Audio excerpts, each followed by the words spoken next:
Assalamualaikum warahmatullahi wabarakatuh. Oke kan semuanya, para subscriber yang menyaksikan video ini dimanapun Anda berada, yang semoga senantiasa diberikan kemudahan di dalam menjalankan setiap kegiatan aktivitas kita masing-masing, baik sebagai seorang petani maupun yang lainnya. Yang tentunya maslahat baik bagi kehidupan dunia dan akhirat buat keluarga, anak istri kita.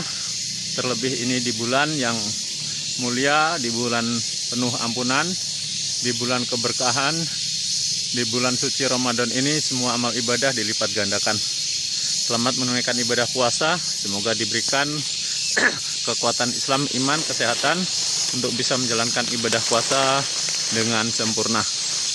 Demikian kan semuanya, pada kesempatan hari ini kami pada pagi, sangat pagi sekali, masih di jam 5:30 kurang lebihnya, mengunjungi kebun milik orang tua kami yang dulu kita tanam coklat ini di tahun 2003 hingga detik ini hampir 20 tahun. Dan kami sengaja menyambangi hari ini untuk melihat kondisi keadaan kebun orang tua kami yang keadaannya seperti ini, di mana orang tua kami sudah cukup tua, tidak bisa melakukan perawatan secara maksimal. Beginilah yang terjadi pada tanaman coklatnya. Dengan buah yang sangat lebat seperti ini, sangat luar biasa intensitas buahnya, kendati pun tidak dilakukan perawatan secara maksimal. Namun ini masih bisa dikatakan berbuah yang sangat produktif. Namun demikian kan kawan, bisa kan lihat di sini, ini akibat tidak memiliki waktu yang cukup pada tanaman coklat, yang dimana gejala serangan busuk buah ini akan sangat berdampak fatal bagi tanaman yang lain, karena ini akan menular ke seluruh tanaman apabila tidak segera dilakukan pengendalian. Cara pertama yang tepat kan kawan, harus segera ambil buah ini. Kemudian apabila coklat sudah bisa diambil buahnya, ambil bijinya untuk bisa dimanfaatkan, dijual. Dan setelah itu semuanya wajib dilakukan pemetikan, baik kecil maupun besar. Kemudian dibakar. Kemudian langsung dilakukan penyemprotan dengan pengendalian busuk buah dengan obat yang bisa mengendalikan daripada busuk buah ini. Bisa dipergunakan Amistar Top 15 ml per tangki, dilakukan setiap 3 hari sekali. Kemudian setelah 3 hari 2 kali penyemprotan, 3 hari sekali, bisa kan kawan pergunakan Nativo untuk bisa mempergunakan fungisida dengan di rolling supaya busuk buah ini tidak mengalami residu pengebalan terhadap bahan aktif. Kemudian setelah itu kan kawan harus meluangkan waktu untuk bisa membersihkan sanitasi tanah dari sampah-sampah ini. Sampahnya dibersihkan di sekelilingnya, kurang lebihnya semeter setengah persegi. Setelah dibersihkan, kalian bisa menaburkan kaptan. Sesungguhnya penaburan kaptan yang terbaik dilakukan sebelum terjadi seperti ini, supaya pH dalam tanah tidak turun, tidak drastis, yang mengakibatkan tumbuhnya jamur dan bakteri jahat penyebab busuk buah. Seperti ini. Kemudian kawan-kawan bisa melakukan pemetikan. Jangan dipetik di posisi buahnya ini kan kawan, karena ini akan menularkan ke seluruh tanaman melalui tangan kita. Petiklah di posisi yang belum tersentuh. Apabila ini sudah busuk secara maksimal, secara total keseluruhan buah, kawan-kawan bisa melakukan perantara. Tangan kawan-kawan dibungkus dengan plastik. Kemudian setelah dilakukan pemetikan, persiapkan api yang siap untuk membakar daripada buah coklat yang sudah terinfeksi oleh virus dan busuk buah ini, virus penyebab busuk buah ini. Itu yang harus dilakukan. Kemudian kan kawan, apabila memungkinkan untuk bisa melakukan pengelilingan di setiap pohon untuk mendeteksi gejala busuk buah yang ada di pohon lain. Karena dari busuk buah yang dimulai dari satu titik umpama seperti ini, itu akan bisa menular ke seluruh tanaman melalui sirkulasi udara, karena spora jamur putih ini akan terbawa oleh angin, oleh air, oleh bekas golok kita, oleh bekas tangan kita, oleh bekas sepatu kita. Dan ini akan mudah tertular ke seluruh tanaman. Maka segera lakukan pengenalan, mendeteksi gejala-gejala busuk buah. Jangan sayang, ambillah busuk buah itu sekecil apapun, sebesar apapun, kemudian dibakar. Jangan lupa siapkan api untuk segera bisa melakukan pembakaran pada buah yang sudah terinfeksi oleh busuk buah ini. Itu sangat penting kan kawan. Karena apa? Ini akan menyebabkan kerugian kita sebagai seorang petani coklat. Karena coklatnya akan mengalami kegagalan yang disebabkan oleh jamur dan bakteri jahat, yang disebabkan oleh turunnya pH dalam tanah, tingginya intensitas curah hujan terjadi siang dan malam. Akibatnya tumbuhlah jamur dan bakteri jahat penyebab busuk buah ini. Ini wajib dilakukan untuk segera mengenali gejala-gejala serangan supaya tidak mewabah ke seluruh tanaman. Untuk dilihat di sini, buahnya masih lumayan saling susul menyusul. Ini bisa dikatakan masih bisa untuk dilakukan pengendalian dengan waktu yang cukup, interval penyemprotan yang cukup, dan perolingan fungisida dan pestisida yang cukup, yang tepat. Amistar Top 15 ml per tangki, semprotkan 3 hari sekali, 2 kali berturut-turut. Kemudian bisa diganti dengan Nativo 2 kali berturut-turut, dan bisa setelah itu diganti juga dengan Nordok. Maka 3 bahan aktif ini sangat penting untuk mengendalikan buah coklat yang terinfeksi oleh busuk buah ini. Ini jangan sampai terjadi mewabah dan akibatnya sangat fatal seperti ini. Ini kebun yang memang yang merawat orang tua kami, bisa dikatakan sudah cukup lanjut usia. Mungkin ini wajar, maka kami menyediakan waktu luang untuk bisa mengamati. Kendati pun ini sudah bisa dikatakan terinfeksinya dari satu pohon ini cukup fatal. Namun apa itu?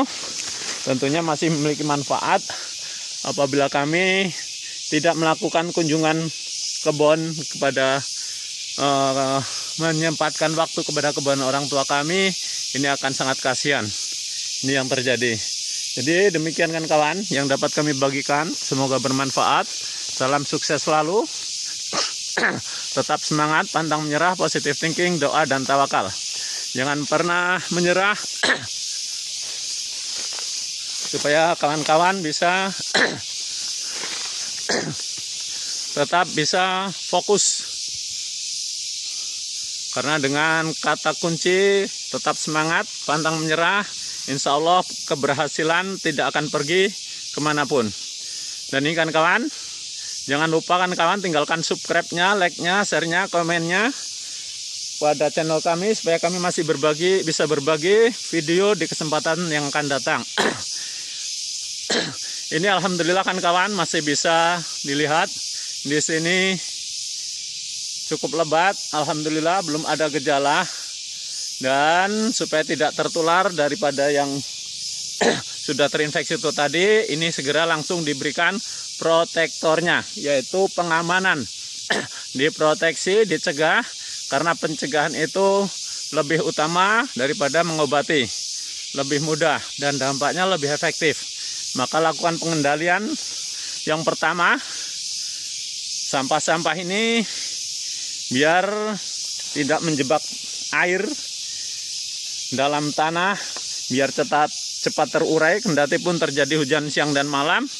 Maka lakukan pembersihan sekelilingnya 1,5 meter persegi, kemudian ditaburkan kapur pertanian dengan merek yang kami pakai Kebomas. Kemudian apabila ada waktu lagi, sampah-sampah ini bisa disemprot mix antara gladiator yang terdiri dari jamur trikoge dan bakteri baik untuk bisa membusukkan sampah-sampah supaya sampah-sampah itu bisa dimanfaatkan oleh tanaman kembali sebagai pupuk hayati, pupuk yang aman, pupuk yang bisa difermentasi.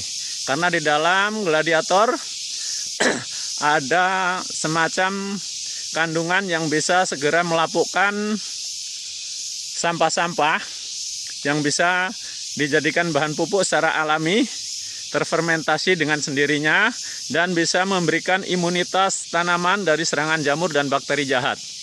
Jadi itulah kawan-kawan, seperti ini secara umum gambarannya kebun orang tua kami. Ini alhamdulillah kami setek dari tahun sekitar tahun 2007 sampai 2008. Kemudian kebun ini tidak kami garap, digarap oleh orang tua kami. Seperti inilah keadaannya. Secara umum melihat buah coklat ini masih sangat luar biasa, saling susul menyusul antara buah satu dengan yang lain seperti ini.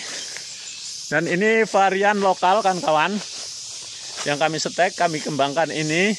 Ada varian ini PRT, ini varian PRT dengan ciri khas macam ini. Ini memiliki kulit yang tipis, kulit kering, dan berbuah cukup lebat apabila terawat dengan maksimal. Di sini banyak varian yang kami ini kan, ada P2WK, ada juga yang ini varian Sungai Langka kan kawan. Ini varian Sungai Langka seperti ini.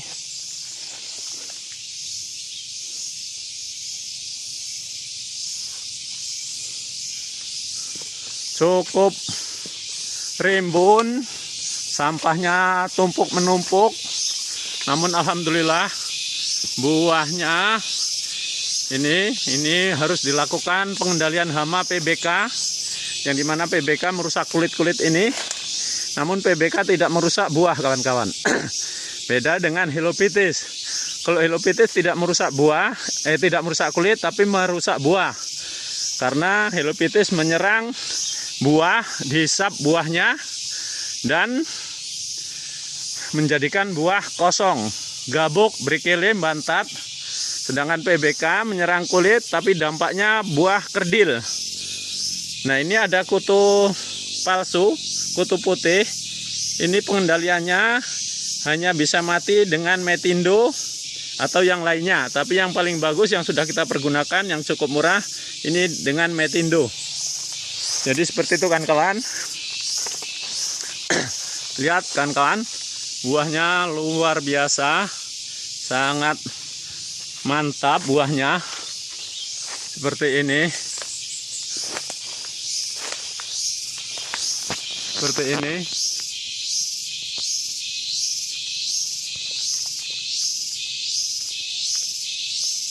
Beriringan, besar, kecil, masih bunga, masih membentuk syukuran cabai, semuanya ada. Itu namanya buah coklat yang memiliki cukup nutrisi untuk bisa mengeluarkan buah secara maksimal. Seperti ini. Ini diperkirakan akan musim nanti mulai di bulan 5 sampai dengan selesai. Ini. Dan ini musim diperkirakan akan panjang karena melihat daripada intensitas keluarnya buah coklat yang terus-menerus ini. Untuk bisa memberikan perawatan pohon coklat yang secara maksimal, kan bisa melihat di video-video kami di link yang sama. Di situ banyak kunci sukses sebagai seorang petani coklat. Salah satu judulnya harus memiliki penyebab kegagalan pada tanaman coklat. Harus mengetahui penyebab pengetahuan kegagalan pada tanaman coklat. Ada juga perawatan coklat di musim penghujan atau di setelah kemarau, semuanya ada. Ini PRT kan kawan, ini PRT. Hampir semua tangkai penuh. Hampir semua tangkai penuh. Inilah ciri khas PRT. Kalau berbuah bisa maksimal bisa di atas 200 gelondong per pohon. Seperti inilah.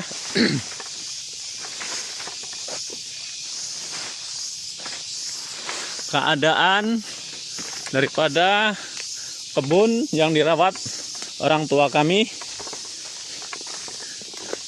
dengan segala kekurangan baik ruang, tempat, dan keadaan. Kami mohon maaf.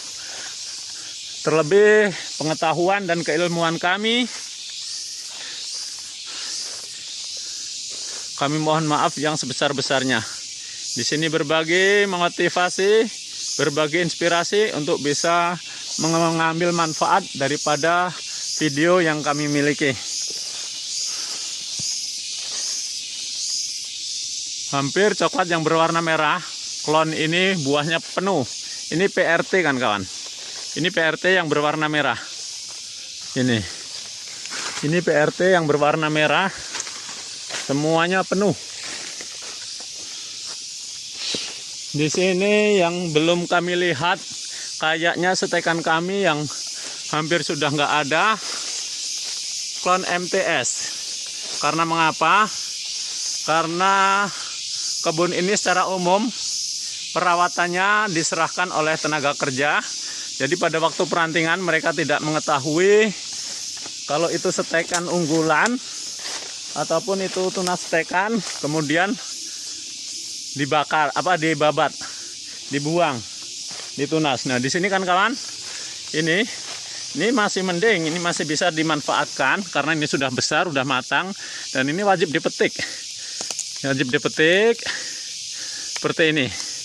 Kalau bisa kan kawan, sebelum melakukan pemetikan buah yang terinfeksi busuk buah, lakukanlah penyemprotan terlebih dahulu. Tujuannya apa? Biar jamur dan bakteri mengalami stagnan atau mati atau tidak beraktivitas. Karena apabila jamur itu tidak dilakukan penyemprotan, akan tertular melalui pemindahan tangan-tangan kita pada waktu melakukan pemetikan kan kawan. Maka semprotlah terlebih dahulu untuk kasus pengendalian pengendalian busuk buah coklat ini. Dilakukan penyemprotan terlebih dahulu dengan fungisida yang sistemik maupun kontak. Bisa dipergunakan Amistar Top ataupun Nordok maupun Skor.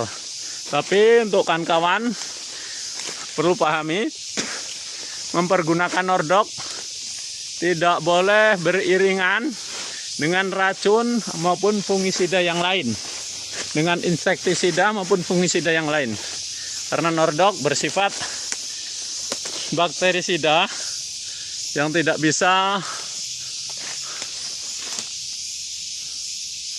dilakukan penyemprotan bersama dengan yang lain. Jadi demikian kan kawan yang dapat kami bagikan. Salam sukses selalu.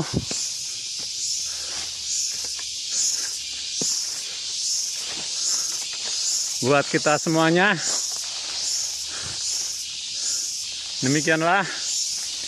Assalamualaikum warahmatullahi wabarakatuh.